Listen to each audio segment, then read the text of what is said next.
Come on the air, ABC News confirming reports Osama bin Laden's son is believed to be dead. After that famous raid that killed bin Laden's father, it was believed significant power had been handed to his son. Our team standing by with late reporting tonight. The major explosion, the ExxonMobil facility up in flames, more than 3 dozen hurt. Families rushing to the scene, surrounding communities told to shelter in place. The U.S. Navy fighter jet crashing in California. The search and rescue at this hour.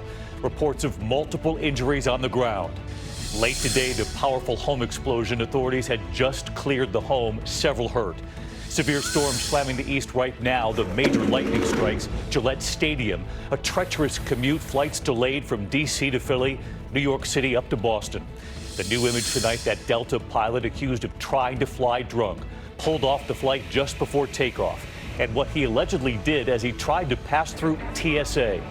Tonight's big debate, Joe Biden and Kamala Harris and the rematch, and what Biden says he's now prepared for this time, and the breakthrough moments on night one. 2 dangerous rescues tonight. Officers struggling to save 2 people trapped in the powerful current. One of them goes under. How they pull through. And 16 tourists, some of them American, on a boat when it catches fire, forced to decide, do they stay or do they jump into shark-infested waters? This is ABC World News Tonight with David Muir. Good evening, and it's great to have you with us here on a Wednesday night. We're following several major headlines, and we begin tonight with the breaking news. ABC News confirming reports that the son of Osama bin Laden is believed to be dead. Hamza bin Laden was seen as the eventual heir to his father's leadership of al-Qaeda. The U.S. State Department, in fact, had offered a $1 million reward for his capture. Tonight, the major questions here: how was he killed? When was he killed? And ABC's James Longman leads us off from London tonight. When SEAL Team 6 burst into Osama bin Laden's hideout in Abbottabad, Pakistan, and took him out, there was no sign of his son Hamza. But tonight, US officials tell ABC News they believe Hamza bin Laden is now dead. It's unclear exactly when he was killed, but a US military source says it was sometime in the past 2 years and that American intelligence played a role in the operation. Papers found in the Abbottabad raid indicate Hamza bin Laden was being groomed for a prominent role in al-Qaeda. After his father's death, he promised revenge against the United States. His last public statements came just last year when he threatened his native Saudi Arabia with violent jihad. Back in March, the State Department offered a $1 million reward for his capture, calling him a key leader, possibly hiding out just as his father did in the Afghan-Pakistan region, Syria or Iraq. No word yet on where he's believed to have met his fate.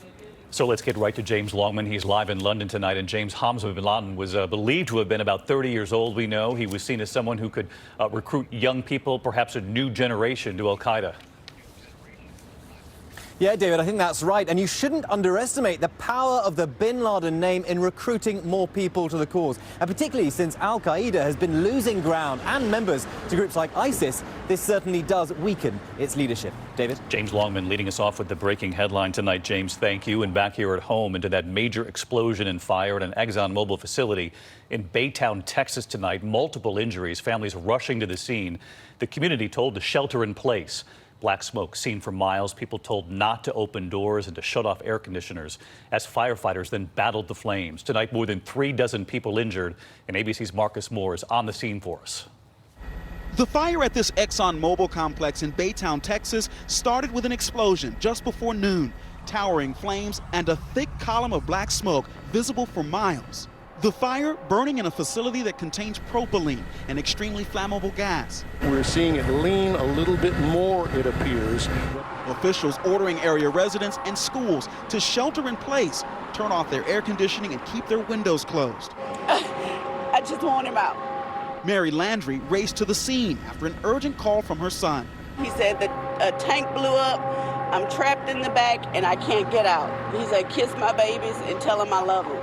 Moments later, our station KTRK finding her son, a contract employee, safe. You thought there was a chance that you were not going to survive. 100%. Officials say at least 37 people were hurt. Tonight, we are told everyone is accounted for. We do not know what the cause of that incident is, but I can tell you we're going to work diligently to figure it out.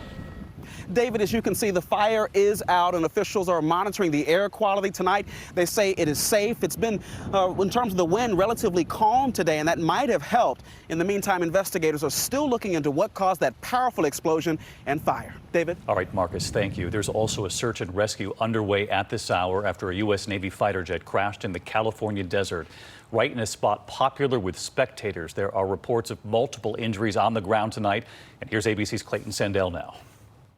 Tonight, the search for a lone Navy pilot missing after their F-18 fighter crashed in the California desert. Just be advised, that is in the Death Valley National Park. The fighter is based at Naval Air Station Lemoore, California. It went down around 10 a.m. in an area popular for military training flights and spectators. It is in Star Wars Canyon. Star Wars Canyon gets its name from the narrow terrain where plane spotters with a need for speed get a front row seat. As military transports and fighter planes race below the canyon walls, just like in a movie. When pilots are conducting this kind of low-level training, they're worried not just about how low they are off the ground, but how close they are to the canyon walls. And when you're maneuvering at high speeds, 400 to 500 miles an hour, there's very little margin for error. The National Park Service says a popular outlook is now closed. 7 people on the ground were injured when the plane crashed. Those injuries all minor. And Clayton Sandell with us live tonight as well. And Clayton, that area we know is popular with spectators hoping to catch a glimpse of these training missions. That was a real concern at first word today. And is there any word yet on the fate of the pilot? David, they've got search and rescue teams in the area. They're using helicopters, but there is no word yet on the fate of the pilot. But the Navy just told me they will exhaust every effort to find them. The cause of the crash is under investigation. David? All right, Clayton Sandell tonight. Thank you, Clayton. And right now, severe storms are slamming the east. 50 million Americans from D.C. to Philly, New York City, right up through Boston. A massive bolt of lightning. This is at Gillette Stadium right there in Boston. This tree shattered by a bolt of lightning in Philadelphia. Tonight, flights delayed, a dangerous commute home. Meteorologist Rob Marciano, of course, tracking it all as he always does. Hey, Rob. Hi, David. Been a rough afternoon with dozens of damaging storm reports and hundreds of flights canceled. A 74-mile-per-hour wind gust recorded at Boston Logan. You see it here on the radar scope. This watch box was issued at one point for 10 states, a huge one. Still have a few hours left to go with some rough thunderstorms still to come through and heavy rainmakers as well. Flood watches up for much of New Jersey, even some warnings back through Philly and Baltimore. The front does squeeze through tonight. And after that, we do look for somewhat cooler, certainly some drier and more quiet weather coming in tomorrow. David? Rob Marciano with us again tonight. Thank you, Rob. And late today, we got word of a massive explosion leveling a home outside Pittsburgh. Just extraordinary images coming in. This is the aerial footage showing the force of the blast, which happened just moments after the home was cleared by authorities. Those authorities had just been called by the family. There are injuries on the scene, and here's ABC's Eva Pilgrim with the pictures coming in now.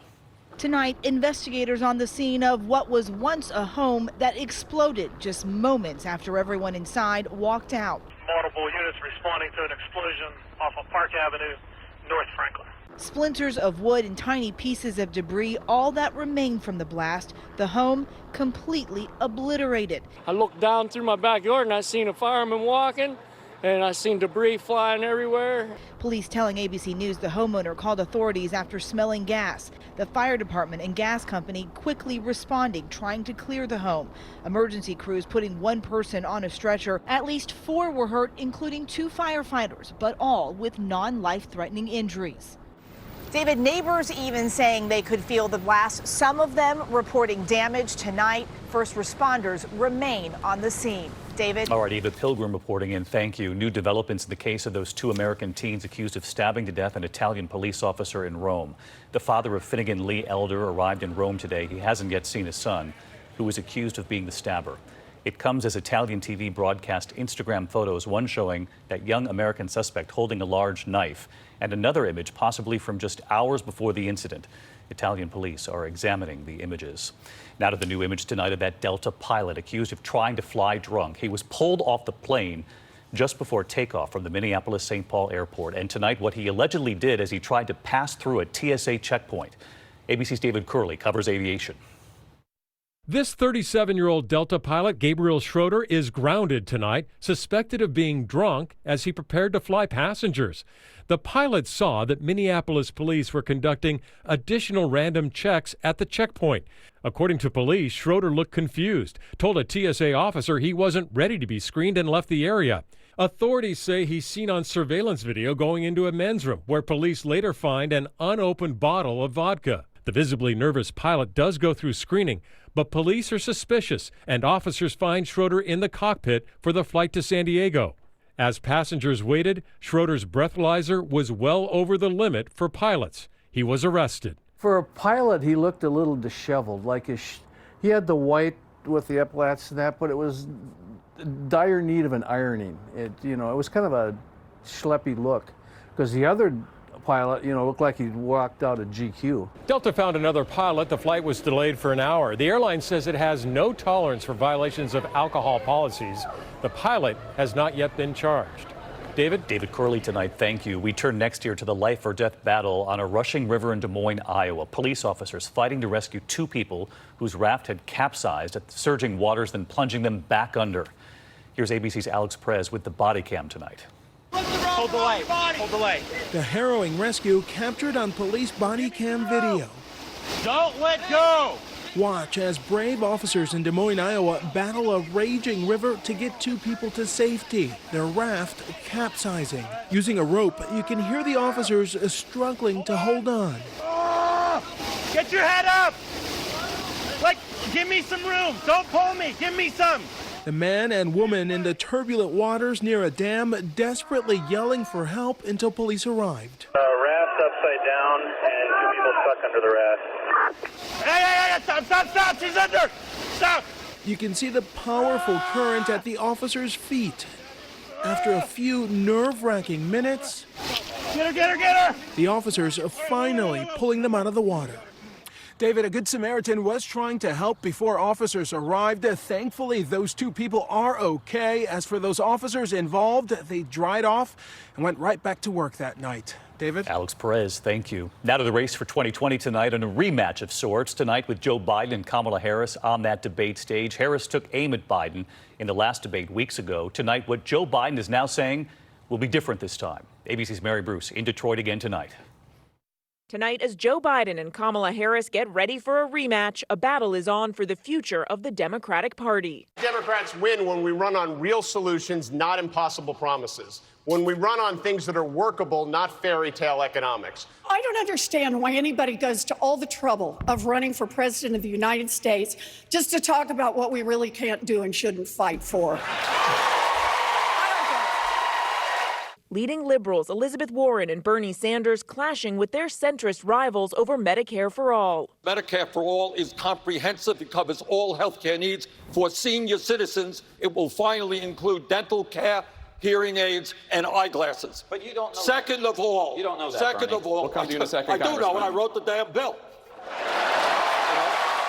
Moderates argue Medicare for All could doom Democrats because millions of Americans won't want to give up their private insurance. At the end of the day, I'm not going to support any plan that rips away quality health care from individuals. But author Marianne Williamson declaring there are bigger issues at stake. If you think any of this wonkiness is going to deal with this dark psychic force of the collectivized hatred that this president is bringing up in this country, then I'm afraid that the Democrats are going to see some very dark days. Mayor Pete Buttigieg with a warning across the aisle. If you are watching this at home and you are a Republican member of Congress, consider the fact that when the sun sets on your career, the thing you will be remembered for is whether in this moment with this president, you found the courage to stand up to him or you continue to put party over country.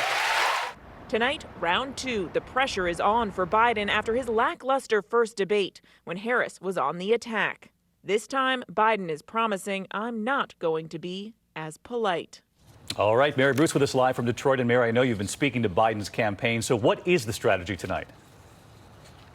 Well, Biden's team says he is hoping to focus on Trump, but that he's also learned his lesson here. I'm told he is not going to take any attacks lying down. If his rivals take a swing at him tonight, Biden is going to swing right back. David. Here we go. Mary, thank you. After last night's first night of the debate, Democrats talking so much about health care and drug costs. Well, today, the Trump administration revealing that they're exploring a new way to reduce prescription drug costs.